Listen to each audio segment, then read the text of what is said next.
Hi everyone and welcome to Dobby's Signature. In this video, we'll learn how to make beefy stock, step by step. Without further ado, let's get cooking. To begin, place the beef, garlic, thyme, salt,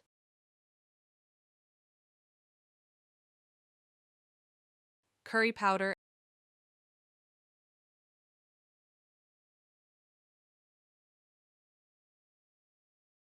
and water. Cook for 30 to 40 minutes or until soft, and your beef stock is ready to be used in cooking. Thanks for watching.